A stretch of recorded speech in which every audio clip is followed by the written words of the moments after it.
सुमारे 15 वर्षापूर्वीचा खुनाचा गुन्हा आहे. 26 नोव्हेंबर 2011 साली आदिनाथ दौंड नावाच्या एका मोठ्या ट्रकवर क्लीनर म्हणून काम करणाऱ्या इसमाचा त्याच्याच परिचित आणि तोही त्यावेळी क्लीनर होता, नंतर ड्रायव्हर झाला, लक्ष्मण काकडे ज्याचं नाव आहे, त्याने गळ्यावर वार करून त्याचा मर्डर केला होता.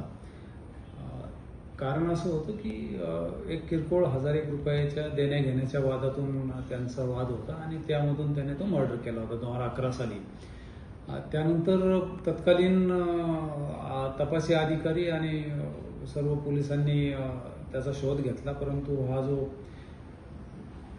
काकडे आहे, लक्ष्मण काकडे आरोपी, हा मिळून आला नव्हता. म्हणून त्याचं प्रोक्लेमेशन काढून त्याला फरार घोषित करून 2015 साली त्याच्या विरुद्ध मान्य न्यायालयात दोषारोपपत्र सादर केलं होतं. नुकतंच काही महिन्यापूर्वी केंद्र शासनाने नॅटग्रीड प्रणाली एक उपलब्ध करून दिलेली आहे, ज्यामध्ये पोलीस खात्याच्या रेकॉर्डवरची जी माहिती असते गुन्हेगारांबद्दल किंवा व्यक्तींबद्दल, तशी माहिती त्या व्यक्तीची इतर खात्यात जर असेल, फॉर एक्झाम्पल इन्कम टॅक्सला त्याची काही माहिती आहे का, RTOला काही माहिती आहे का, अशी माहिती एका प्लॅटफॉर्मवर त्यांनी संकलित केलेली आहे. त्याचप्रमाणे जो सोशल मीडिया आहे, त्या सोशल मीडियाची काही माहिती, तो कुठं सोशल मीडियावर ॲक्टिव्ह आहे का, अशी काही माहिती त्या नॅटग्रीड पोर्टलमध्ये आहे. आणि त्यातून मग थोडेफार इनपुट्स जे आहे ते आपल्याला भेटतात.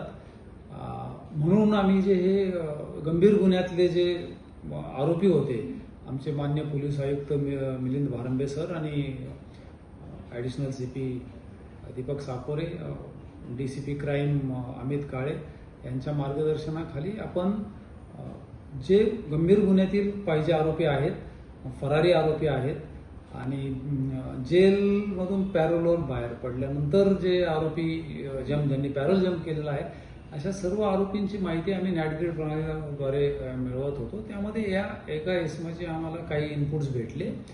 ते मग नंतर आम्ही संबंधित एजन्सीकडून पत्रव्यवहार करून त्यांना मेलद्वारे कॉन्टॅक्ट करून त्याचे डिटेल्स मिळवले आणि त्या आधारे आम्हाला हा जो लक्ष्मण काकडे आरोपी आहे त्याचं ठाव ठिकाणाची माहिती मिळाली.